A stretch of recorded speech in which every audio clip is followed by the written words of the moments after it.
In one of my earliest projects, I cleaned and restored this Game Boy Advance. I'll leave a link in the description if you want to check that out. I mentioned in that video that one of my biggest gripes about this particular handheld is its lack of a backlit screen. And I wondered if anyone else was interested in seeing me try my hand at one of the many options that exist today for modifications. Today, I am going to give this already cleaned and restored GBA a complete makeover. After researching my many options, I decided to use Funny Plane's Laminated IPS 3.0 kit. This kit comes with a laminated screen, which helps keep dust from settling in between the screen protector and the actual screen underneath. It's also apparently easy to install, requiring zero soldering. It does require using a separate shell that is cut specifically to fit this screen, so I will be replacing that as well. And since I'm going through all this trouble, I decided to also purchase a battery modification so that I no longer have to keep throwing AA batteries into this system and can charge it instead with a universal and easy to find in my house USB-C cable. Overall, this is going to become an almost completely new system, and I can't wait to see how it turns out. One thing I will mention is that all of the parts here on my donor GBA not only work, but are in really good condition, especially this shell. So even though I will be replacing it, I definitely won't be throwing anything away. I'm going to keep all of these parts around for future projects. I also want to give a huge shout out to Macho Nacho Productions, whose channel was super inspirational and provides a very detailed walkthrough of this exact process that I'm going to go through today. I'll leave a link in the description and strongly encourage you to check out his channel if you're interested in mods.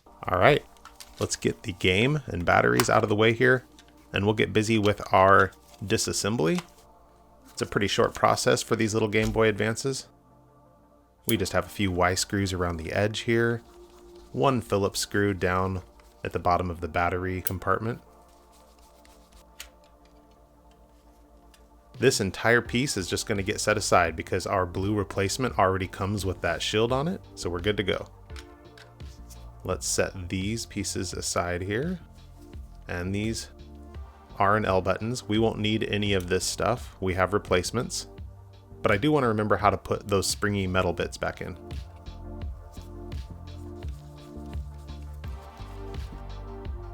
We'll just unlock this 40-pin ribbon cable and take it out. If you have a 32-pin model, this kit comes equipped for that as well. And we're getting our motherboard out of the way, which is the only thing that we need. All the rest of this, we're just going to set it aside because we have replacements with our modification for all that.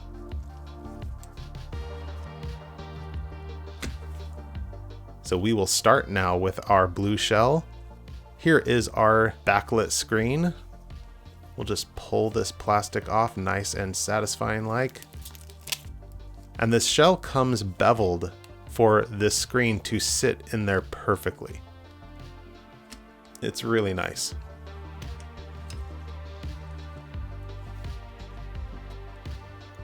So let's put this ribbon cable inside of that mechanism and lock it down. Following Macho Nacho's recommendation, I'm going to put a little double-sided sticky tape to hold that down. And then use this Kapton tape in order to secure the touch sensor to the back of the screen here for the screen controls. This 32-pin cable is one I won't need because I have a 40-pin board. So I'm going to tape it out of the way as well with some Kapton tape. There we go. Now, apparently something that they're doing new compared to the past is they are giving you this little bracket thing to be able to hold everything in place and space it out. You used to have to cut a piece of foam to set inside of there. At least that's what I've seen on other videos. We do need to cut this little bit of plastic out of the way here. I wondered at first why it's there, but I think it's just for the integrity of the shell itself until you have it put together. Here are the pink, beautiful buttons and pieces that I ordered to go with this. Let's get everything out here. Of course, this silicone stuff is sticking inside the bag. And we have some new screws as well, and that little battery indicator light. We have a problem. We received two B buttons, and I can't even use both of them because those little notches there prevent me from putting a B button in an A button slot. So I'm going to have to go back to this system and farm these gray buttons out of there, and I think I'll grab the D-pad as well, just to keep things a little uniform.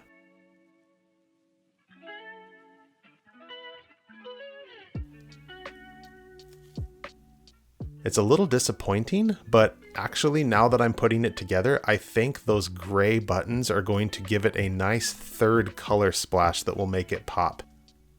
I love pink, obviously, but I want to maybe not overdo it with the pink.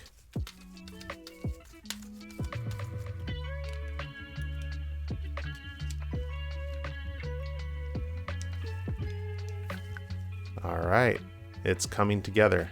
It does feel a little bit like I'm having to tighten it up too much. I'm worried I'm pinching something in there, but I have checked and double and triple checked, and I cannot find anything, so I'm assuming it just kind of needs to hold together tight. We get our battery set in here, and now we put this battery board in and connect the cable from the battery to it.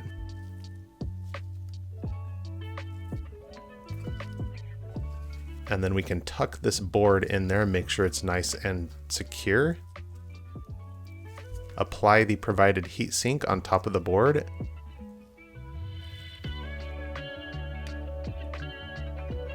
The one thing we want to do is make sure that we are not pinching this cable anywhere, especially when we put the battery cover back on. So I'm tucking it in out of the way to make sure that that doesn't happen. Now we can secure our battery cover.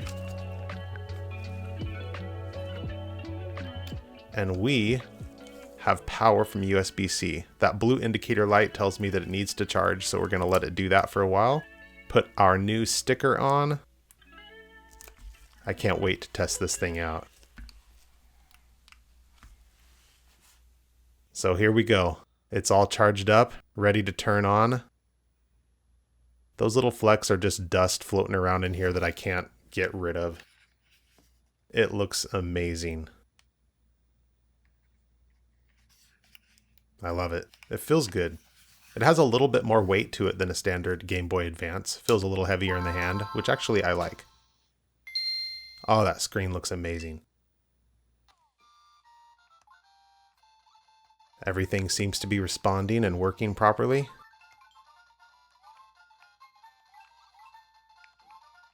Except for my hand-eye coordination.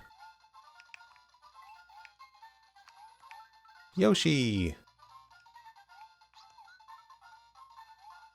So we have touch controls here that we can adjust a few different settings. If you want to see more about that, I encourage you to go check out that video from Macho Nacho that I referenced at the beginning of the video, and we'll post at the end a link as well. All right, I am done with this project, and I have to say, I love it. I mean, the colors, come on, they're amazing. The backlit screen, the USB-C charger. This is the Game Boy Advance I always wanted. But there were a few things about the assembly process that I think were a little more stressful than they needed to be, mostly stemming from the lack of clear instructions that I could find online. If you go to funnyplaying.com and look for it, you can find a page breakdown, but I think there's a lot of assumptions in there that you know what you're doing to quite a degree when working with this kind of modification stuff. And for this being the one system that is most geared towards people who have little experience, it is a little disappointing to me that it was so difficult for me to find instructions. There were multiple parts during the journey where I wish I would have just known that, for instance, the touch sensor goes on here and should be applied with Kapton tape. And I'm still not entirely convinced that I did everything correctly with how difficult it was to get the two sides of the case to come together with the screws. It made me feel, at least compared to other systems that I've put together, like maybe I had something wrong, but I looked over it again and again and again, and I can't figure out what I did wrong if I did. Although I'm sure the comments will help me know. Another problem, obviously, that I hope doesn't happen to many people, but did happen to me, is receiving those two B buttons instead of a B and an A button. That was a little frustrating, but it ended up working in our favor because I love the gray with the pink, and I wouldn't have done that if I'd received the correct buttons. So there's that. Overall, I love it. I'm so glad I did this. I'm excited to go play Zelda and Metroid and Mario and be able to enjoy this really cool modded Game Boy Advance. Shoutouts again to Macho Nacho, and shoutouts to you for hanging with me and watching,